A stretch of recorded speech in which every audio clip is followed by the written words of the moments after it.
मुस्लिमों के अत्याचार से तंग आकर भारत में आकर बसे एक परिवार में इन दिनों खुशी का माहौल है। वजह है नागरिकता संशोधन कानून का लागू होना। इस कानून के लागू हो जाने से इन्हें आस जगी है कि इन्हें भी अब भारत की नागरिकता मिल जाएगी। दरअसल हम बात कर रहे हैं एक ऐसे परिवार की जो वर्ष 2000 में वीजा लेकर पाकिस्तान से भारत आया और फिर वीजा अवधि खत्म होने के बाद यहीं बस गया। इस परिवार के मुखिया हैं दिवायाराम।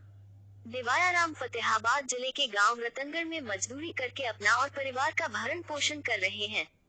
दिवायाराम पाकिस्तान में कोई छोटी मोटी हस्ती नहीं थे। उनके अनुसार वे बेनजीर भुट्टो के शासनकाल में पाकिस्तान के सांसद रहे थे। उनके अनुसार पाकिस्तान की संसद में अल्पसंख्यकों के लिए कुछ पद आरक्षित होते हैं, इसी के तहत उन्हें सांसद बनाया गया था। दिवायाराम ने भारत में आने का जो कारण बताया उसे सुनकर वहां खड़े लोग भावुक हो गए। उन्होंने बताया कि वहां मुसलमान, गैर मुस्लिम लोगों पर बेतहाशा अत्याचार करते हैं।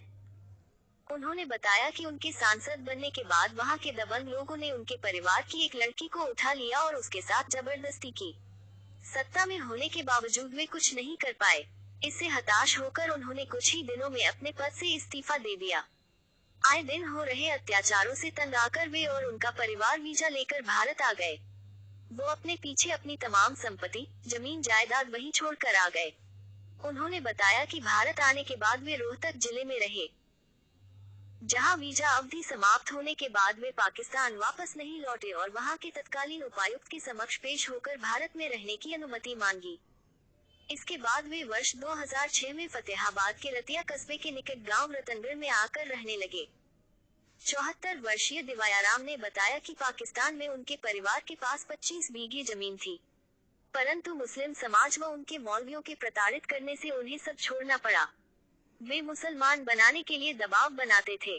जब उन्होंने मुस्लिम धर्म अपनाने से मना कर दिया तो मुसलमानों ने कई तरह से शोषण करना शुरू कर दिया। मजबूरन जमीन व घर छोड़ भारत आना पड़ा। उन्होंने बताया कि विधेयक लागू होने से वे खुश हैं। उन्हें उम्मीद है कि अब भारत की नागरिकता मिल जाएगी।